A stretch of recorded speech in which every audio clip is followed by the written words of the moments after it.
Hello and welcome to the channel where I do not disable Steam overlays before beginning the recording, and today we will be playing a game we did once before, and it is of course... Ruin has come to our family. No, it's Dankest Dungeon. Close though. Good try. Fuck you. You remember our venerable house? Opulent and imperial, gazing proudly from its stoic perch above the moor. I lived all my years in that ancient, rumor-shadowed manor, fattened by decadence and luxury. And yet I began to tire of conventional extravagance. Singular, unsettling tales suggested the mansion itself was a gateway to some fabulous and unnameable power. With relic and ritual, I bent every effort towards the excavation and recovery of those long-buried secrets, exhausting what remained of our family fortune on swarthy workmen and sturdy shovels. Fucking expensive shovels there, bro. At last, in the salt-soaked crags beneath the lowest foundations, we unearthed that damnable portal of antediluvian evil. You should open it. Open it! Why aren't you opening it yet? Fucking open it! Our every step unsettled the ancient Fuck, earth, you opened it, you fool! but we were in a realm of death. Why would you and open madness. it? In the end, I alone fled laughing and wailing through those blackened arcades of antiquity, Did you close it on the way out? until consciousness failed me. Fuck. You remember our venerable house, opulent and imperial. It is a festering abomination. I beg you, return home, claim your birthright, and deliver our family from the ravenous, clutching shadows Are you eating something? Oh. of the darkest dungeon. Oh snap, he still talked! Anyway, Dankest Dungeon, friends. A game we played in the early alpha, early pre-alpha, as everyone is calling fucking everything they release on Steam before the actual release date, which is of course the finished game minus some content. It was rather unbalanced back then, and it was just a Helion show. They added a lot of classes, they added 3 new dungeons, they added a bunch of boss fights, they added trinkets, they added a lot of things, and thusly it justifies another playthrough. I did beat Dankest Dungeon already, thusly this playthrough will be more about... It won't be a discovery type playthrough, it won't be a let's share our first times with Dankest Dungeon kind of a circle jerk. It will be more of a demonstration on what to do, where to do that and how to do that. That will hopefully help you with the hopeless, hideous, heinous, I ran out of H words, of the Dankest Dungeon.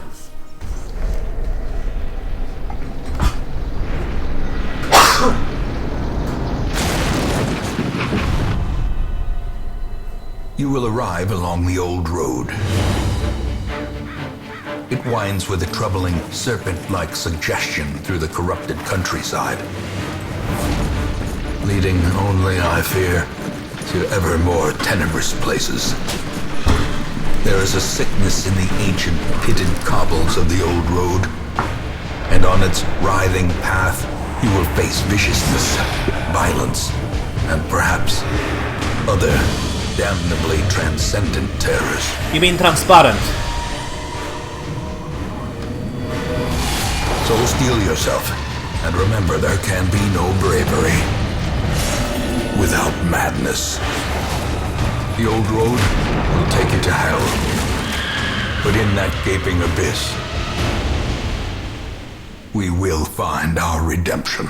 They have the most bitching narrators that I've heard in a video game. Bastion comes close, although Bastion has just a guy with a good voice. Here it's a casual guy reading slowly with a lot of filters put on it. It's a good effect though. So the Dankest Dungeon, friends. We are here again with Reynold and Dismas, the first 2 guys you always get. Dankest Dungeon is a dungeon crawler, turn-based exploration combat Minecraft-like sandbox game. That's a pun at the fucking Steam tags, because everything is Minecraft-like. You control a party of 4 characters. The only exception is the very tutorial, which we are doing right now. It is mandatory. And should your characters die. All of the characters have 4 abilities. You can choose from more than 4. You can choose from 7, but you can only have 4 at a time. You can repick your abilities during even while adventuring, but we don't have anything else to choose from. Your people have a bunch of statistics, different for every class. There is quite a few classes, so that's really a plus side of the game. They also have quirks, which are somewhat defining for the characters. For example, Demise is more resistant to stuns than a regular highwayman, although highwaymen are a shit class, and he acts much quicker with quick reflexes. You can have up to 5 quirks and 5 negative ones. He's a known cheat, so he cannot gamble in town. Whereas Dipshit over here has the worst fucking traits in the game in Kleptomaniac, prone to stealing items. He also has Warrior of Light, which gives him extra damage whenever the torch is over 75, and he will only pray for stress relief while in town. Kleptomaniac is the worst fucking quirk in the entire game. You want it gone. There is an achievement for getting these 2 assholes to beat the entire game. Probably won't be doing that because highwaymen are awful. At any rate, this is somewhat of a resource management game also, where you have to manage the HP of your heroes, the stress of your heroes, and the light. Light has a number of effects, positive ones above 75, and exclusively positive ones above 75, and some negative ones which increase very quickly below 50-ish, and at pitch black, monsters hit for a lot more damage, never miss. The party's stress gain is quadrupled, but you get more loot. So, there are rooms in the Darkest Dungeon, connected by corridors. Corridors always have 4 tiles. Every tile that is black refuses to work and listens to some shitty music, but also means it is undiscovered. Traversing tiles consumes torchlight and gives your characters stress just for exploring. Every tile has a chance of something happening in it. In the tutorial, it's always the same. There is a fucking bandit, there a tent, and then a fight. Easy enough so far, right? And whenever you reach a room, there is a chance for scouting, which will run up these lanes. Keep to the side path. The Hamlet is just ahead. Which will reveal the black tiles. I will pitch black the torchlight. I will swap around my people. Oh, he's still surprised. Nice. So at 100 brightness, we had a double plus sign at our chance to surprise enemies, and double plus for scouting. At 0 light, we have, as mentioned before, quadrupled stress, 3 pluses for monster accuracy and damage, 3 pluses for hero surprised, so us getting surprised. We still surprised him, which is nice, but the loot and player crits are also higher, as mentioned, as seen before you right now.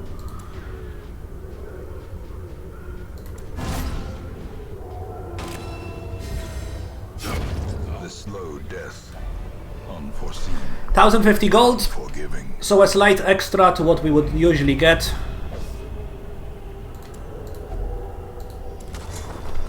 The brigands left valuables. Yeah, they did. Checked. There is much to be found in forgotten places. Okay, so whenever your party is surprised, your characters get shuffled. We didn't get surprised in the last fight. It is very likely we will in the next one, so I'll keep them like this. This guy actually should be in the second row rather than the first. If it doesn't happen, it's good, but at the same time, kind of bad. An ambush. There we go. Thanks, game. The rightful owner has returned, and their kind is no longer welcome. It wasn't really necessary to explain in the previous battle, but in this one I should. Character abilities have the yellow circles, which are requirements for you to be standing in a certain spot, and the red circles indicate which enemy squares you can target with them. So open vein can be used from the first 3 rows and attacks one of the first 2. But this fucker takes 2 spots, so it can only attack him. Pistol shot can attack the brigand fusilier in the back. Tracking shot, etc. We'll get to that in a bit. So with 7 speed, Dismas is going before the brigand fusilier, who has only speed of 6. Then again, every round there is a speed roll, which isn't visible to you. So it is still possible for Dismas to go after brigand fusilier. And the rolls aren't shown really, unless there is a way to show that. I would love to, but I would like that, but it would make the game even easier still.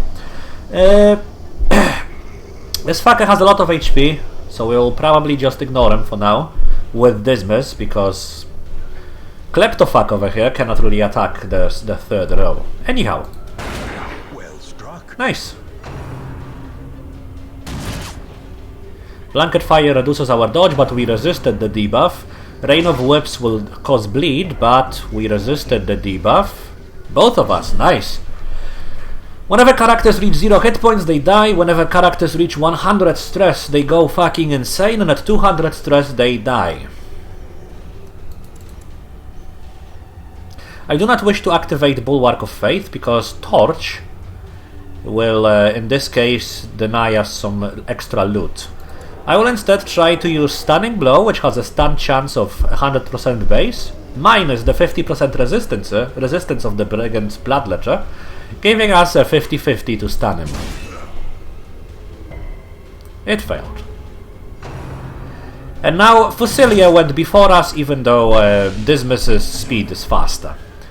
This is probably the only fucking opportunity in the game where Grapeshot Blast isn't just plain awful at minus 60% damage, but the Fusilier has 1 HP. Continue the onslaught. Destroy them all. The Bloodletter has 2 more abilities. Point blank shot is the most damaging one, and it also moves your character back a square. So it did 14 damage to Kleptofuck. If it was Dismas and he crit, Dismas is at death's door, which we'll explain in due time. I guess just attack him for now. He needs at least 2 attacks to get us to death's door now. Possibly more if one of them isn't point blank shot, which actually gives him a debuff of minus 2 speed. Rain of Whips, okay, the fight is over. Bleed damage happens whenever your turn comes. It's pretty useful. Monstrous size has no intrinsic merit, unless inordinate exsanguination be considered a virtue. Exactly what he said. We have a choice to return to Hamlet or to continue adventuring. Since the chest is always trapped, we return to Hamlet.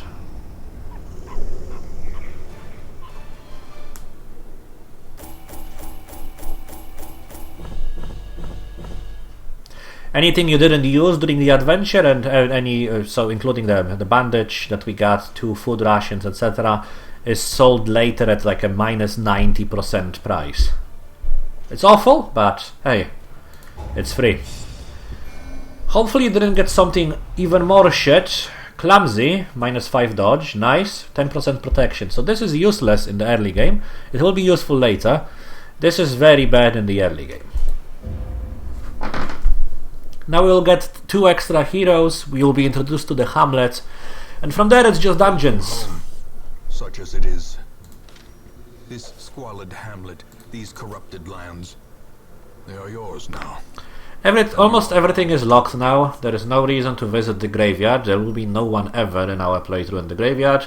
Ancestor's Memoirs is basically him rereading what he read before, and then we have the carriage. Soldiers and outlaws, fools and corpses. You always get these 2, Find their way to us now that the road is clear. and you should always upgrade the stagecoach to get 3 heroes next round rather than 2 from the coach. Now, Mobeen over here has Fear of Mankind, which has... these are actually random. From here on now, everything is random. Which makes her less useful against human opponents. There are some in the Ruins, which is the only dungeon we get access to in the first few runs. She's also a stress eater, consuming more food if stress is above 50. She is, however, unerring, which is kind of useless on a Vestal since she won't be doing much damage, and she is a lurker, increasing her damage even further if there is no torchlight. Somewhat bad, but we will make do. Let's rename our heroes, shall we? Are you good enough? No. Alanya. There we go. The Witch Doctor, or Plague Doctor rather, is a female. Believe it or not, I guess these are boobs. Healer's Gift, 20% heal skills while camping, alright, and Blight Resistance plus 10%, which is pretty good. Because Witch Doctors, I'll just keep calling it that, base Blight Resistance is basically doubling that of most other characters. Sensitive to light, dealing less damage if torch is above 75. You don't deal any direct damage with the Doctor, you deal overtime damage, which isn't reduced by that, and is also not allowed to gamble while in town. Noxious Blast, Plague Grenade, Blinding Gas are three abilities that I really like seeing for the start, this one especially. Probably would be cool if we also got either Emboldening Vapors or Incision, but I guess it will do.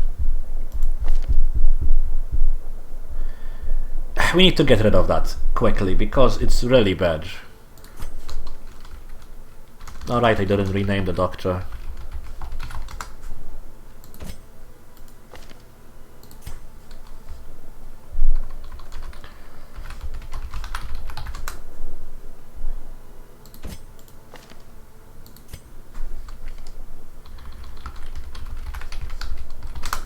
There will probably be someone who will claim that highwaymen are actually good. Yeah, sure. I mean, you can use the duelist advance into point-blank shots or like shuffle point-blank shots between them. He's just not good enough, in my opinion, in anything in particular. He has no spot in my love book. As mentioned before, madness and morbidity. We start with a single dungeon. We will have to traverse through Apprentice level 1s, Veterans level 3s, Champion level 5 dungeons until we have a party ready to finish the Dankest Dungeon, a 4-mission dungeon which just has you fight like a mega boss every time. It is actually important how you position your people. The usual suspects. I guess I'll position her in the third one because she can use Illumination in the third one, which is a good debuff, minus 20. What? No, actually replacing them. Interesting. Changes the party's structure, archetype, name. They don't really mean anything. It's just something that the developers added as like a... I guess it's to add some spirit to it. They named themselves the Red Hook or something. Well, if it's the Red Hook,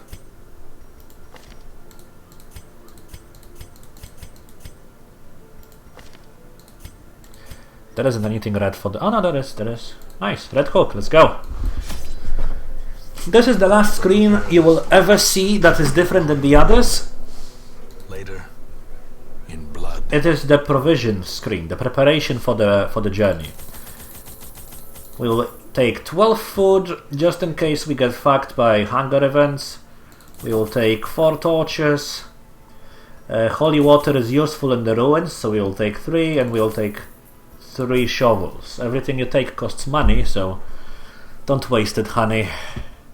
Maybe I'm overtaking things, but in the ruins, shovels are just as useful as skeleton keys. So, you basically never want to not be caught in a position where you don't want to be caught in a position where you don't have a shovel or food, because these give insane stress and health penalties. We are talking like a quarter of your total stress in damage if you don't have a shovel when it's necessary, or food when it's necessary. We do have Warrior of Light something. So I think I might take more torches, even though it's less loot. Yeah, let's do it. Let's juggle around the torches a bit. This dungeon will of course be bigger than 2 rooms. We'll also probably potentially discuss scouting chances, interactions with a number of objects, etc. There we go. Explore 90% of the rooms. So the game always rounds up, meaning that we can not explore one room and it's still missions completed, even though technically it's like 9 point something. Regardless, just immediately start. We can choose. I will try to get a scouting tick over here to see which one of these 2 routes is better, and then it's home free. Torch decreases at 6 per step.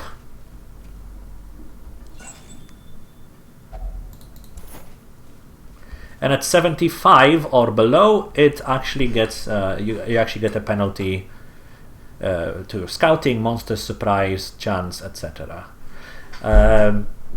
Whenever you touch the doors, you get another D tick on the torch, so keep that in mind.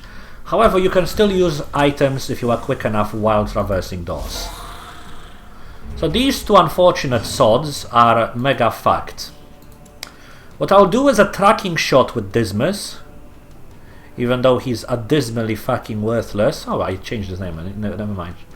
Because the tracking shot gives Dismas a bonus of 12% damage, 6 accuracy and 5% crit, which is useless in this fight, but it stays for 3 rounds. And every tiny room is a round if we do it fast enough. This thing is dead because Blight deals 4 damage. Illuminate. So as long as Kleptofuck over here doesn't mess up this hit, we are home free. Death by inches.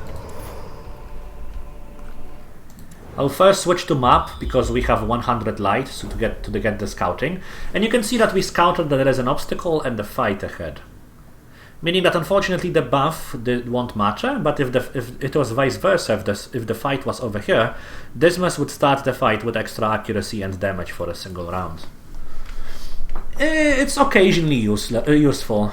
I will extinguish the light. Darkness closes in, haunting the hearts of men. It is an unlocked strongbox. Some of them require an anti-venom because they are still trapped. Not this one. Some of these items wouldn't be there if we didn't have pitch blackness. And the anti-venom was free. You get some items depending on which characters you pick. Even the cold stone seems bent on preventing passage.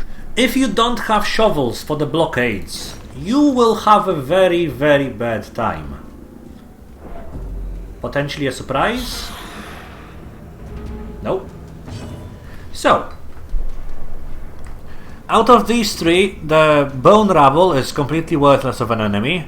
Bone Soldier is more or less Bone Rabble, but with some protection and more damage, still worthless. Cultist Acolyte gives you massive penalties to stress whenever she attacks, and she repositions people. Always kill first. Unfortunately, her speed is also high. And she reduces light levels as well. What is there? And something she doesn't do? Yeah, I know, friends. Let us disorienting blast her, so she has a chance to be stunned, 75%, and a chance to be repositioned, 90%. Both failed.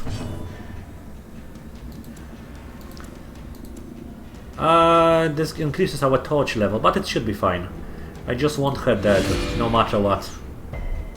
Unfortunately, it's very likely that she will go again, because Kleptofuck cannot attack the third row, and she might go in front of Worthless, because her speed isn't that high. Continue the onslaught. Destroy. Oh, nice. So, she has 13% dodge, having resisted the debuff. Let's Plague Grenade her and hope for the best. Nice. It is the weapon that cuts on its own.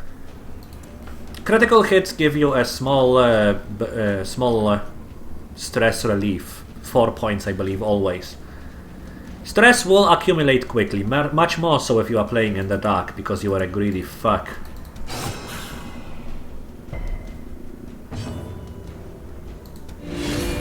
Having the light between 24 or 1 changes nothing, so might as well increase it further, because it's the only damaging spell she has right now. Really nice! A Berserk Charm. Push on to the task's end. None of you are particularly accurate, except for you. So every charm has both up and down sides. There are some charms which only have upsides, but usually the upsides are minimal. Berserk Charm is really, really nice. Not for either one of our characters currently. Your accuracy will be shit, but I will use it. So, since the next room will be a scout check, I will use 4 torches, and hopefully we will scout. We did not scout. Oh well, whichever way, really. It's a shame. Don't fucking kleptomania, god damn it. Well, we don't have these 2 items now. Excellent. Do not backtrack. Backtracking costs you 6 stress per square. It's better to get to a room and then go back.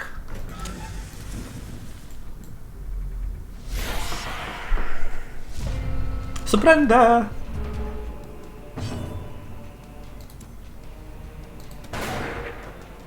Well, that will be awkward. Disorienting Blast is our chance.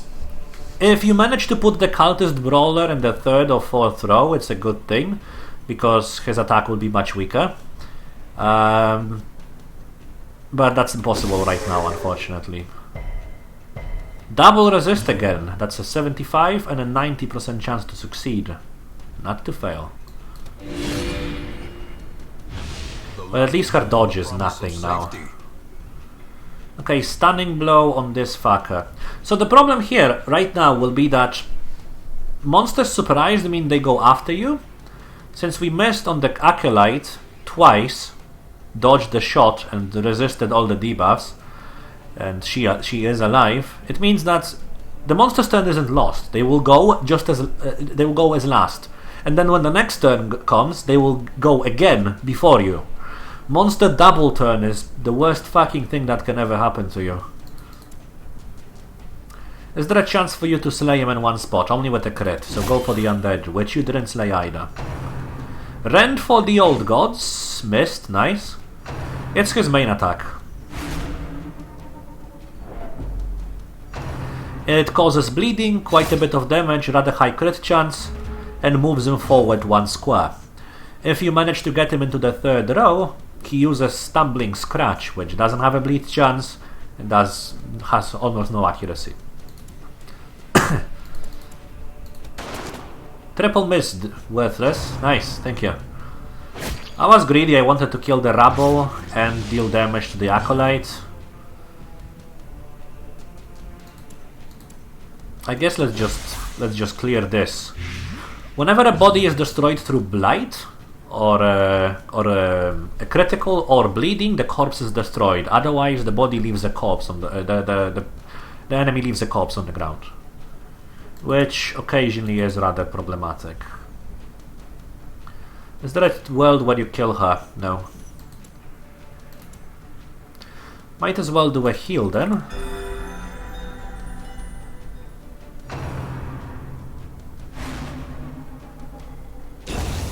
Slowly, gently. This is Now she is in Dismis's range. Yes, I could have stunned and repositioned her, but I have a feeling that the 90% chance to succeed would fail again. And in the end, she came willingly. Press this advantage. Give them no quarter.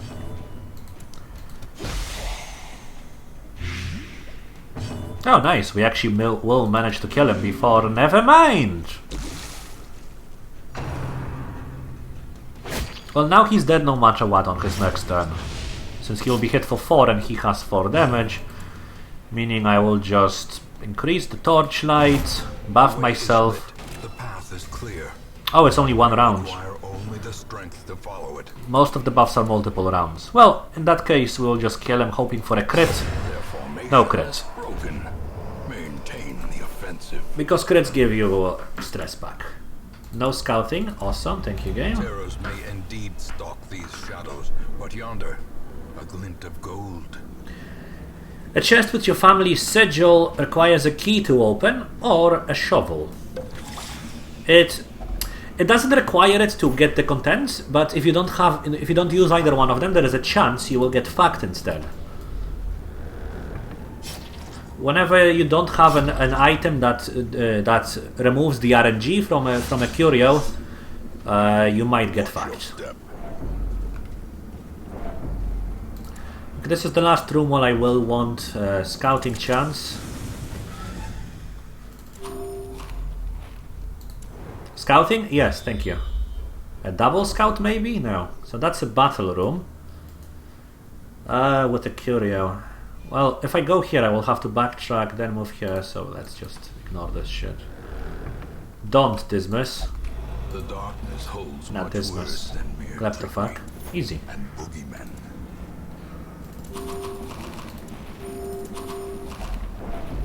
Hunger ticks periodically happen. Consuming 5 food rather than 4 because she's above 50 stress. I once had a game where I had 4 hunger ticks in a single corridor. There was much joy.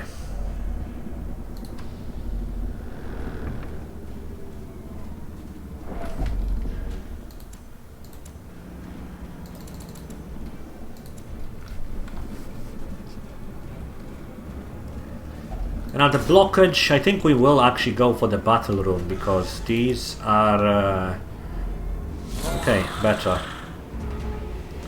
These two need to die. Thankfully the Bone Courtier has very little hit points. High speed though. And does the old stress damage. And this guy deals huge amounts of damage, but only if in the last 2 rows. Was hoping for a crit, since we have a lot more crit chance. So I'm going to do the old stun grenade now. Plague Doctor is really good in these situations. Do I? Nah. No.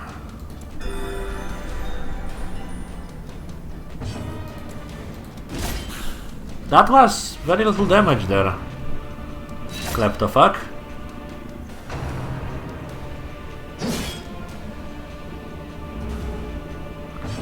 The Bone Defender, much like the Bone Soldier and Bone Rabble, is basically a worthless unit. This one has a stun though, which he occasionally uses. Nice!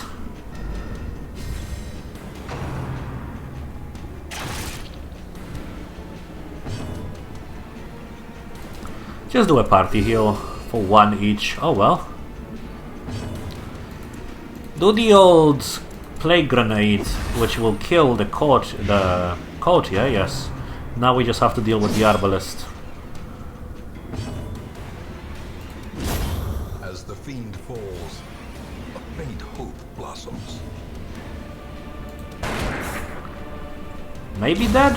No, one off. Unforeseen. God damn it, he will go again for us. Shit! That's 16 damage it dealt. More than anything that... more than enough for anything that moves. Precision. Crit for 1? He's always crit for 1. if you get a crit. It's still beneficial because you still get the stress relief.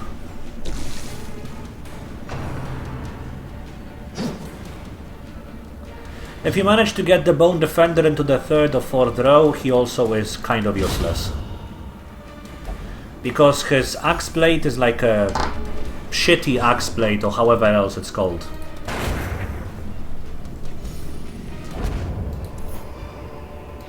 Be wary. Triumphant pride precipitates a dizzy fall. I'm using the key rather than the shovel. Because the key, I think, gives you more than the shovel.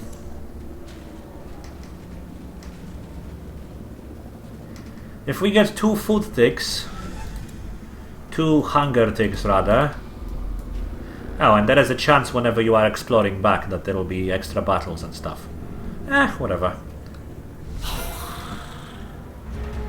We might be in trouble should we get an extra one. There is a chance that I kill you with this. There is also a chance that you miss.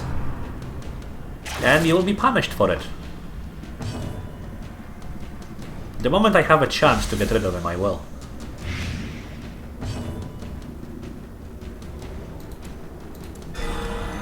Nice. Once the adventure ends, your HP doesn't matter. So saving HP for the last fights isn't that's important. Stress, however, will keep on. A singular strike. Interesting. So now the Arbalest is in the 2nd row because there is no one else to be in the first one. In the first 2. Meaning it will only do a bayonet jab, which is a much weaker attack. Since there is one more battle, might as well heal up, but it's not as important as trying to manage stress.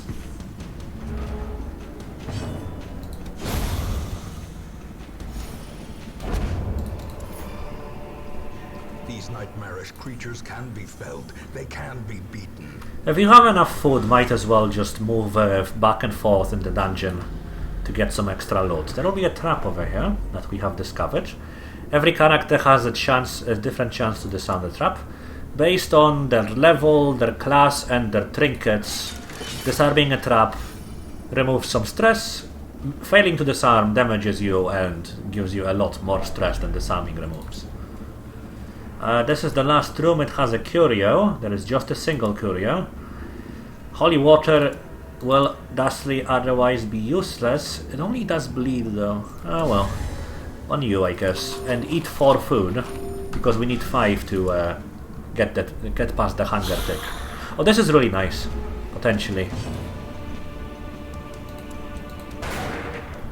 Nice. Can you succeed on the reshuffle or the stun? Okay.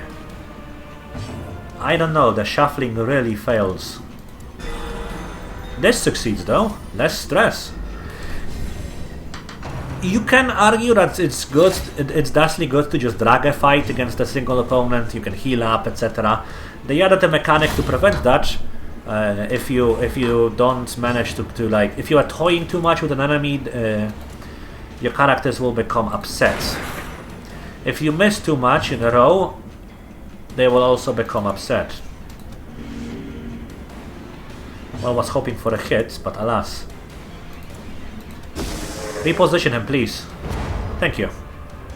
Whenever a character is stunned, they get a plus 40 resistance against stunning, which stacks with itself.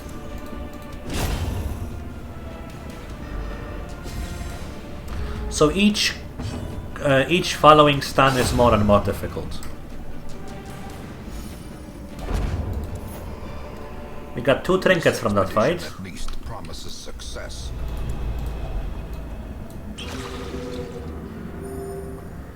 And using holy water on these things removes more stress. And even you don't need holy water for that. You can chance it. It's still beneficial. We did have holy water though. Don't fucking steal it, Kleptofuck. Thank you. It's much more beneficial to carry the deeds since the mission is over, and this will sell for like nothing. I'll continue going, so I'll keep the food, because there might be one more thing in this corridor. There isn't. Clear though.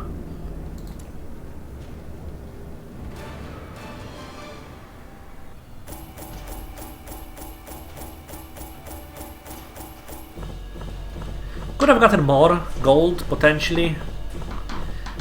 Since we had food, we could have just went back and forth between rooms, hoping for an extra encounter, etc. to min-max it completely. It's not necessary though. But we get something that's not fucking awful. Believes is possessed by demons and plus damage in Cove. Okay, both worthless. Eagle Eye, wow. Useless as fuck. Nice. Because Kleptofuck is a melee character. In time, you will know the tragic extent of my failings. We have unlocked the Abbey and the Tavern, which both allow you to battle stress. More important things are over here, however. Upgraded Word again. is traveling. Ambition is stirring in distant cities. We can use this. I really like Grave Robbers. I really dislike Abominations. Abominations cannot be in the same party as Vestals, Crusaders, or Lepers. Could a party of Grave Robber, Witch Doctor, this, and A-Bomb work? No. Probably will not even take the Abomination.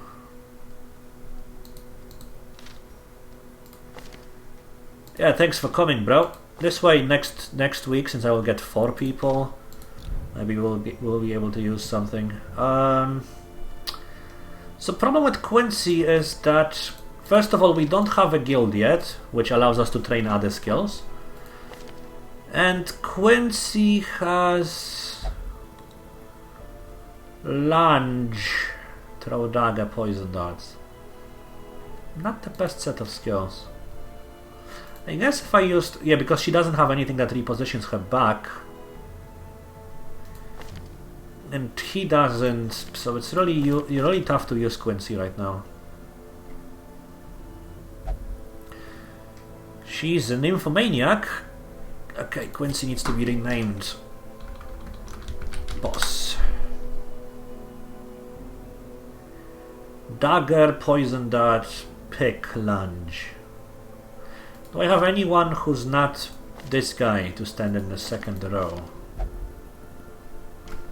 Yeah, I could use the Vestal in the second row. It's not terrible. Let's do it. I really don't want this idiot with us.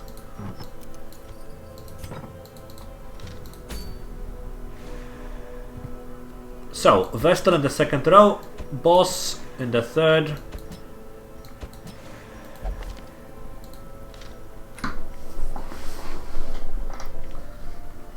And the second Ruins Tigamajigga. Oh, this is actually pretty good trinket. What do we have any useful trinkets? Disease resistance minus dodge, no.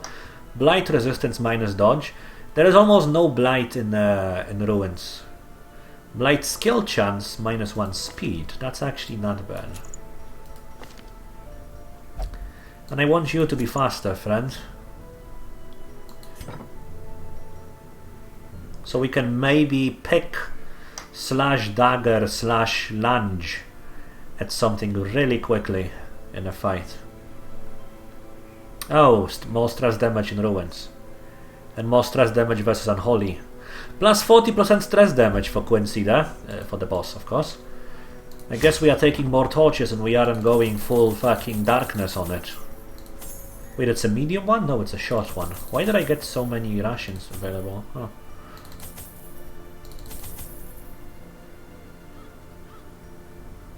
An extra shovel. See, the thing is, these cost 250 now, and if you take too many, you kind of feel silly because they only sell for 20 each. But if you do have them and they do prove themselves useful, it's such a huge return. I'm pondering if I should take an extra one. I don't think it's needed though. Bandage, not needed. Yeah, let's just go.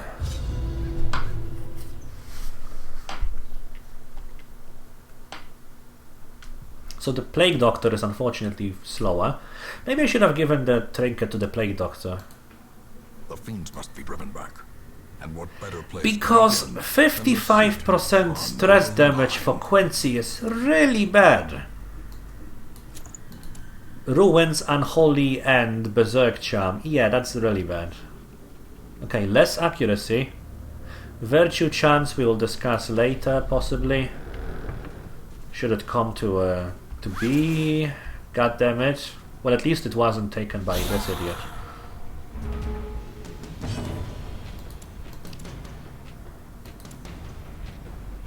Six to 13 damage. But it puts her in the first row. Puts her in the third, disallowing her from using damaging abilities. Yeah, it's tricky. Tricky and tough. This is really good though.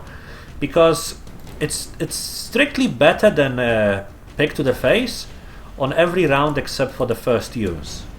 Pick to the Face has 95 accuracy, Throwing Dagger has 90, but extra 5% crit chance gives you 5% accuracy, and fuck him, right? Destroy them all. Unfortunately, he got to move before our 9-speed Plague Doctor, which I call bullshit. So the roll is at least a D. It's at least a D6 in that case, right? Well, D5 technically can happen. He rolled a 1.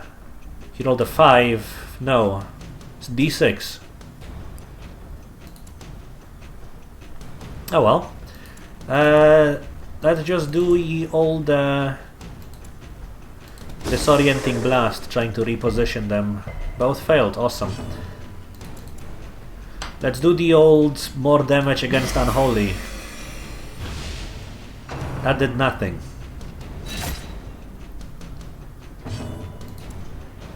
Try to kill the rabble, I guess, yeah.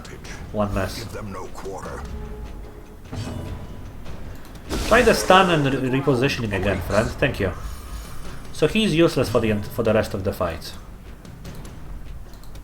Their formation is broken. Maintain the offensive. I want her in the third line so she can use Divine Grace, so that I can heal the Grave Robber. And so that this fight can end in a spectacular fashion.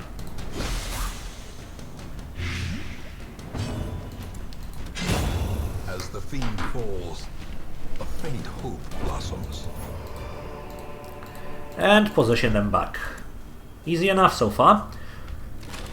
Oh, it's the 100% room battles bit. It's a more annoying mission because if the map wasn't... It's an easy map so far, but if the map was more branching out, you would sometimes have to explore a lot. Did I fail to see it, or did my characters fail to see it?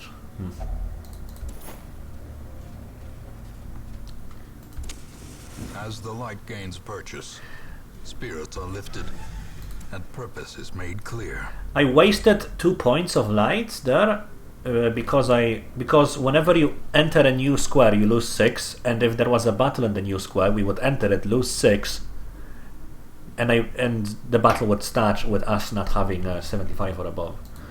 So it was a preemptive, somewhat wasted torch, but the dungeon is very short, so it shouldn't be a problem at all. Am I missing them, or are my characters again? No clemency in this place.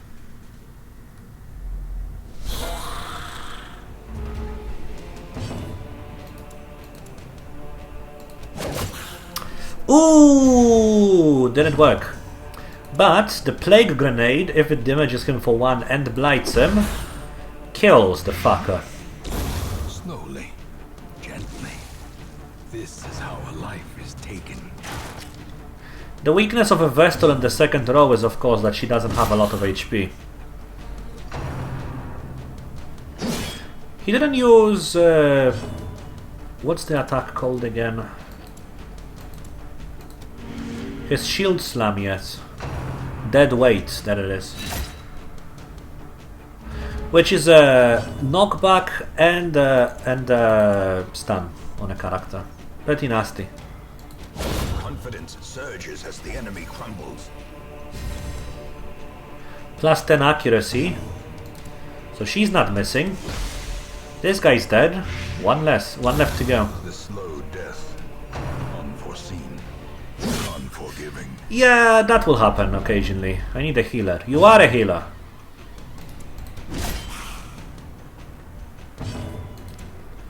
So do the old party heal. This guy's dead.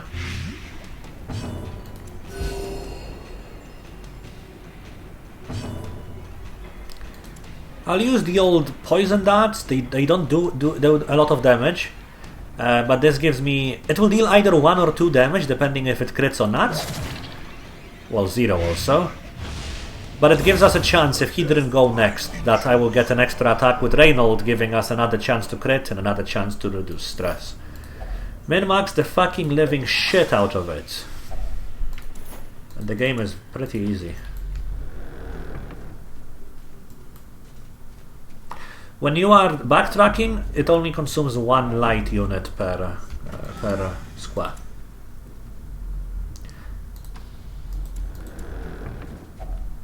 Hunger tick, easy. Her stress isn't above 50, so it's cheaper. These are nasty. We don't have you need we need medicinal herbs for these ones. It has a chance to blight us, and it has a chance to give claustrophobia, or it has a chance to give loot.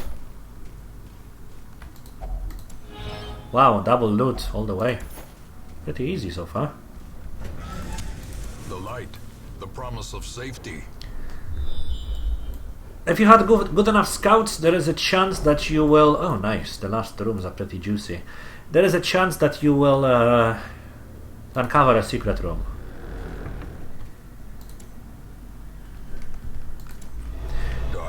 These only have a torch unless you have no brightness. I do not need brightness right now. Even the cold stone seems bent on preventing passage. And now it's bright again.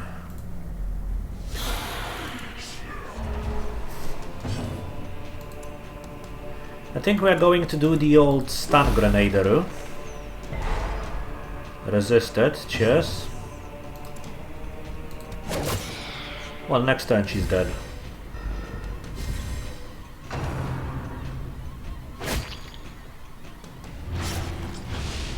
That's nasty.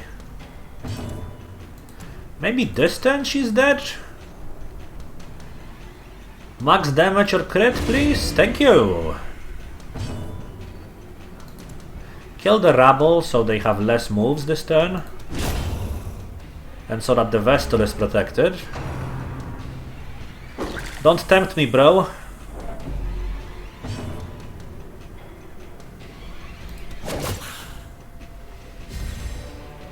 Ah, shit, he went before. So he has 5 and we have 9 on the Doctor. The Doctor is also in.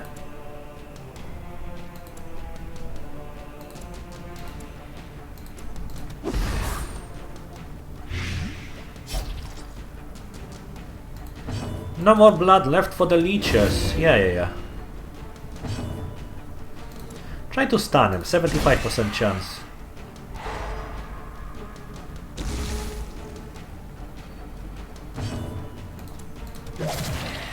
And now it's just a crit fest. Hopefully we will get one.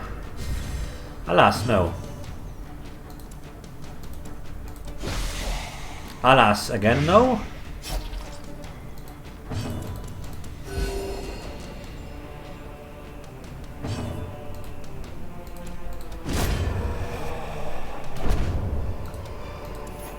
Be wary. Let's see. Pride precipitates a dizzying fall. Since there is only one African American square left, and it is certain because we explored the other 3, there is only one possibility for a hunger tick, meaning I can use 4 food units on the Vestal. Of course there is a chance that we will get completely fucked because she will get more stress. I'm willing to take this chance. You cannot eat more than 4 anyway, because the character will be full then. We do actually have a medicinal herb for the alchemical table. Really useful. I will use 1 holy water on her, so she's less likely to be debuffed. In case it was more a rent for the old gods, guys.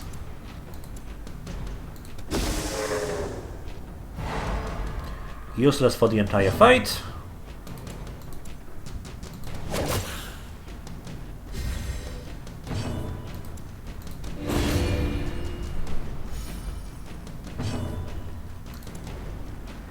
%75% chance. Nice. Crit also. Easy. If he goes first, he'll try to lunge backwards. Regardless. We can just focus on the heavier hitting guy.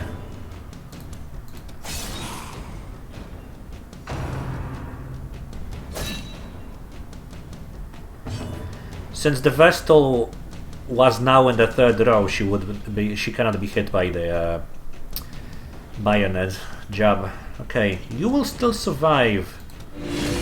Not anymore.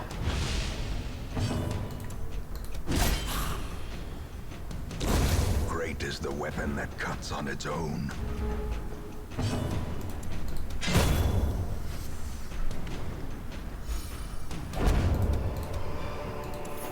A trifling victory, but a victory nonetheless. No hunger tick, please. Thank you. Secrets and wonders can be found in the most tenebrous corners of this place. Alright, again holy water. And holy water for you. Since there is only one curio, so there is only one chance for a holy water to be useful for the rest of the dungeon.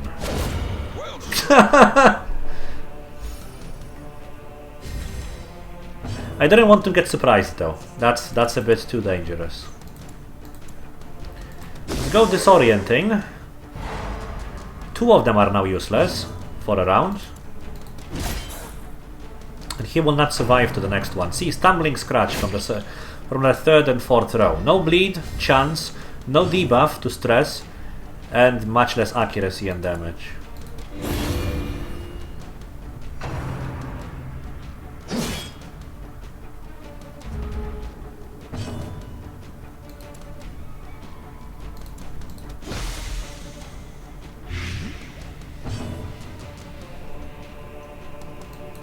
I'll actually do a party heal because it has more chances to crit.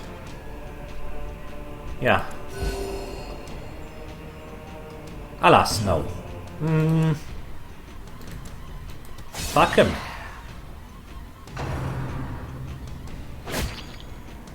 If that crit, that would be 20 something damage. Pretty high. Oh no, the axe blade.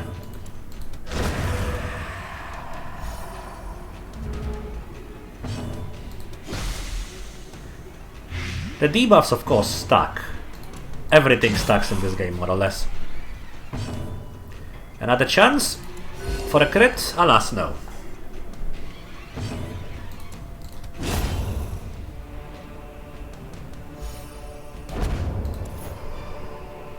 Seize this momentum.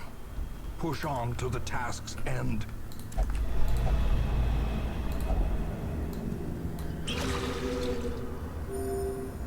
It was actually worthless removing the lights.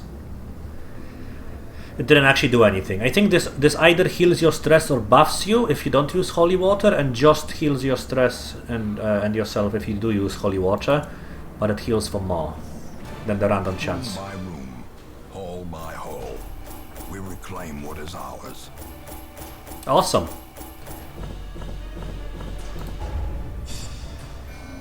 Something not shit for all of you, please. Eldritch Hater. Weak Weld Phobe. Whatever. Eldritch Slayer. Slayer is decent for a Witch Doctor because of the accuracy. Thick Blooded. Okay. Okay. So all of them. Let me share with you the terrible wonders I have come to know. No thanks. Alright, we have a Helion, which are amazing. Rage and unrelenting savagery make for a powerful ally. We have an Occultist, which are decent. I guess we can use the A-bomb now. Tortured and reclusive. This man is more dangerous than he seems. Unfortunately, she has kind of the worst skills. Make no mistake. We will face ever greater threats. Our soldiers must be ready.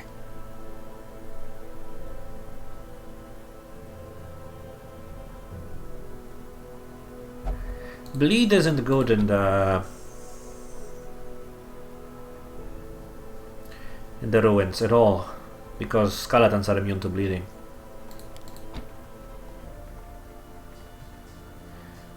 But then again, Cure, Blight, Bleed, not really useful.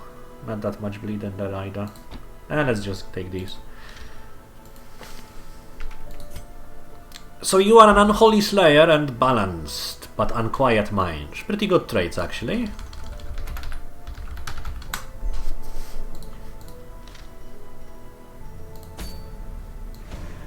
Oh, Weld has been unlocked. Alright. Let's take the A-bomb with us. Let's take the Dagger Thrower and let's take the Occultist. Pretty decent party. The Abomination is a peculiar little character who starts with all of his abilities and has like 2 forms. The Occultist is technically the best healer in the game, or the most useless one. Depends on the roles. I need a different skill for you there, friend. The Occultist is fun.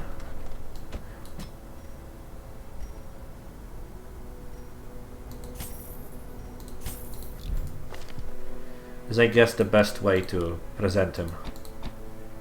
He repositions people, does lots of damage to Eldritch characters, has a 0 to 12 heal with a bleeding chance. So since he deals with devils and causes others amongst his kind to suffer,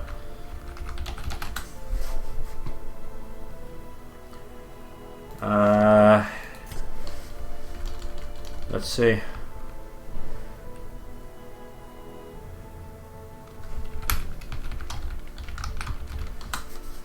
Wait, I have shift plus. Okay. Keyboard volume randomly switched. Who was the last guy? Leper. I don't really like lepers too much. Leprosy is meh. Let's go on a medium one, I guess. Extra damage for extra heal for Arbalest. We don't have Arbalests, but good characters. Plus virtue chance, minus stress damage, minus speed. Completely fucking worthless. Houndmaster only. Decent one, but only for Houndmaster, which we don't have. Plus damage, minus dodge. I guess we are going to the Weld now, not to the ruins. Well, since we are going to the Weld, I will probably switch her abilities as well, and upgrade Some may fall, the skills. but their knowledge lives on. Poison darts are useless in the Weld. Curing Blight and Bleed, pretty useful. Not too often, but can be. I guess we'll take the lunge regardless. Actually, no, we won't. Toxin Trickery. I will still keep this. Actually, I should have improved it as well. Because despite them being resistant to it, it won't always work for them. So a short Weld bit.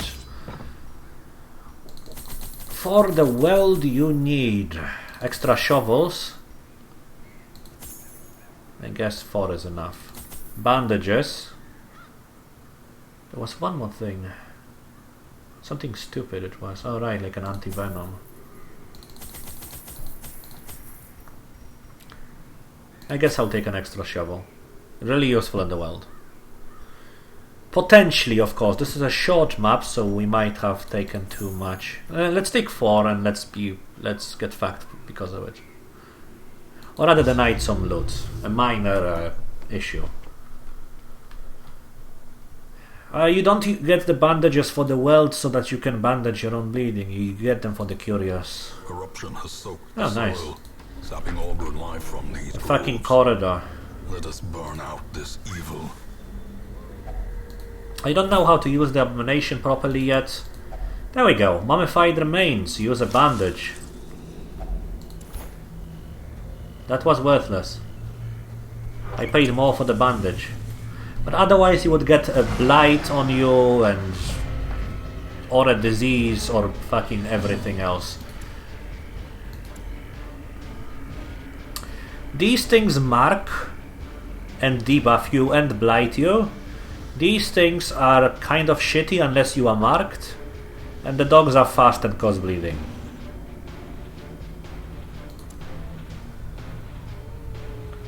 They don't have a lot of bleed resistance, and with flashing daggers they have no bleed resistance.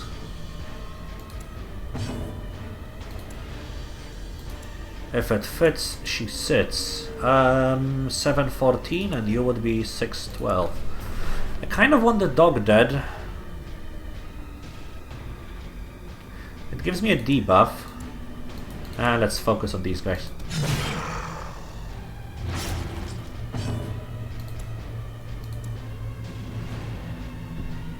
Fuck it, A-bomb it. Gives stress to all of your friends, but it's quite useful. Because I want to rage on this and kill it. And then I want to reposition you forward, so this enemy who's useless in the 3rd row will be useless.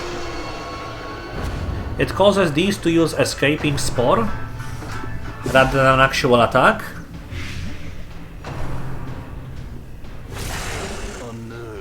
Interesting, I am being cold.